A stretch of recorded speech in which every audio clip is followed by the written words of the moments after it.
ఎన్టీఆర్ ఎడ్యుకేషన్‌కి సంబంధించిన hostel and స్కూల్‌లో చాలామంది విద్యార్థులకు ఫుడ్ పాయిజనింగ్ అయింది.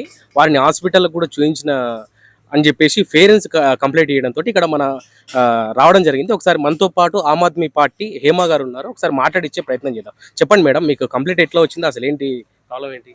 అయితే ఇక్కడ ఉన్న ఈ లోకల్ గా కొంతమందిని మనకు తెలిసిన వాళ్ళు ఉన్నారు. ఈ తల్లిదండ్రులకు వచ్చేసి ఏదైతే స్కూల్ పిల్లలు లోపల చదువుకునే వాళ్ళు ఉన్నారు, వాళ్ళ తల్లిదండ్రులు బయట ఉన్న వాళ్ళ ద్వారా మనకు తెలిసిన చుట్టాలు ఉన్నారు, మిత్రులు ఉన్నారు, వాళ్ళందరి ద్వారా బయటకు వచ్చింది. ఒక్కరి త్రూగా కాదు ఇది వచ్చింది, చాలా మంది త్రూగా వస్తేనే ఈ రోజు ఇక్కడ రావడం జరిగింది. ఇదే విషయం పైన లోపలికి వెళ్ళి ఒకసారి చూద్దాం అన్నట్టుగా వెళ్తుంటే కనీసం ఆయన డైరెక్టర్ అంటే ఆయన పేరు చెప్పడానికి కూడా అసలుకి నిరాకరిస్తున్నాడు. పేరు చెప్పడానికి ఏమున్నది, నీ నిజంగానే ఇక్కడ ప్రాబ్లమ్స్ లేదు, నువ్వు ఒక విద్యా సంస్థకు వచ్చేసి ఒక డైరెక్టర్ గా ఉన్నప్పుడు నీ పేరు చెప్పడానికి ఎందుకు భయపడుతున్నావు? నేను ఆ పేరు చెప్పలేదు. ఏమనంటే సిఇఓ గారితో మాట్లాడుకోండి, సిఇఓ గారు నెంబర్ ఇవ్వండి అంటే ఆయన ఐఏఎస్ ఐపీఎస్ చదువుకొని వచ్చినాయనంటే అయితే సీఎం నెంబర్ అయినా అడుగుతాం తప్పు చేస్తే. ఇవ్వడానికి ఏమైతున్నది? నువ్వు సిఇఓ ఉన్నారు అంటే సిఇఓ గారితో నువ్వు కలిపియాలా? నేను నా కార్డు ఇచ్చి పంపించిన కలిపియ లోపలనే ఉన్నారు. కనీసం పిల్లలు కూడా పోయి సిఇఓ గారితో మాట్లాడతా అంటే డైరెక్టరే వచ్చేసి మాట్లాడనీయకుండా చేస్తున్నారు. ఇలాంటి ఇబ్బందులు పెడుతున్నారు. 150 మందికి నిన్న వచ్చేసి కడుపు మొత్తం 3-4 రోజుల నుంచి ఇది కడుపు నొప్పి చేస్తున్నది.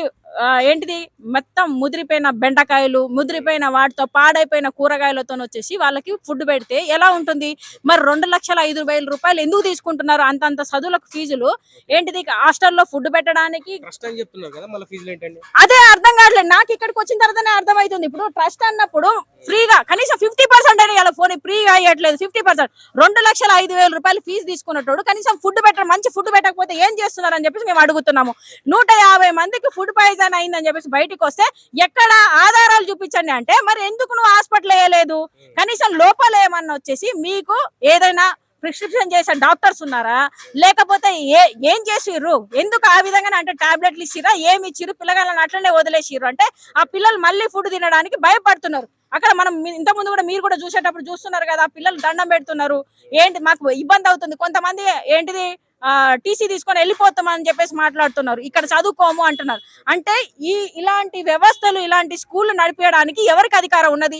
ఈ మధ్యలో వచ్చేసి ఎడ్యుకేషన్ మినిస్టర్ నియమించారు. ఇప్పటికైనా ఇలాంటి స్కూళ్ళు చాలా ఉన్నాయి, ఫుడ్ పాయిజన్ అవుతున్నాయి, చాలా ప్రాబ్లమ్స్ ఉన్నాయి. దయచేసి నేను ఒకటే చెప్తున్నా, ఎడ్యుకేషన్ మినిస్టర్ ఏదైతే ఉన్నారో, మీరు ఇక్కడ ఆడపిల్లల స్కూళ్ళు ఉన్నారు, దయచేసి మీరు ఇక్కడికి వచ్చి ఫస్ట్ లోపల వచ్చేసి ఇబ్బందులు పడుతున్న ఈ పిల్లల్ని వచ్చేసి మీరు చూడాల్సిన బాధ్యత ఉన్నది. లోపలికి రండి. నేను ఒకటే చెప్తున్నా, ఇప్పటిదాకా సిఇఓ గారు ఇప్పటిదాకా కలవలేదు. నిజంగానే వీళ్ళు వచ్చేసి అక్కడ ప్రాబ్లం కాకపోతే లోపలికి వెళ్ళి మేము ఆడపిల్లల ఏంటిది హాస్టల్ కాబట్టి నేను వస్తా అని చెప్పిన, మిగతా వాళ్ళు అవసరం లేదు, నేను వెళ్ళి ఒకసారి చూస్తా అంటే కూడా మేము ఇక్కడ ఫుడ్ తినడానికి మేము రెడీగా ఉన్నాం, తిని చూస్తాం ఏ విధంగా ఉంది. నిజంగానే మీ దగ్గర ఎలాంటి ప్రాబ్లం లేకపోతే మీరు వచ్చేసి లోపలికి తీసుకెళ్లేసి ఇవన్నీ చేయాలి కదా. మీరు తినండి, మాతో పాటుగా మీతో పాటుగా మేము కూడా తింటాము.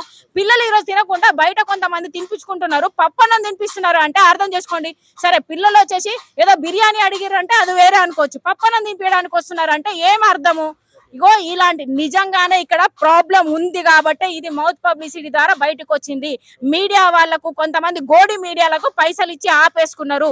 ఈ సోషల్ మీడియా అనేది ఖచ్చితంగా, సోషల్ మీడియా, డిజిటల్ మీడియా అనేది 100% వాస్తవాలనే బయటికి చూపెడుతుంది. కాబట్టి ఈ రోజు భయపడుకుంటూ వాళ్ళు ఈ రోజు మీడియా లోపలికి పోతుంటే పోనివ్వలేదు. ఇప్పటికైనా చెప్తున్నాను, ఖచ్చితంగా సిఇఓ గారు ఎవరున్నారో బయటికి రావాలి, మాట్లాడాలి. లేని పక్షంలో ఈ స్కూల్లో ఇంకొకసారి సేమ్ ఇదే పరిస్థితి వచ్చిందంటే ఈ స్కూల్ బంద్ చేయాలి అని చెప్పేసి మేము ప్రభుత్వాన్ని రిక్వెస్ట్ చేస్తున్నాము. హెల్త్ ఎడ్యుకేషన్ మీద ఆమ్ ఆద్మీ పార్టీ పోరాటం చేస్తుంది. ఇలాంటి విషయాల మీద ఖచ్చితంగా చర్య తీసుకుంటుందని చెప్పి తెలియజేస్తున్నాం.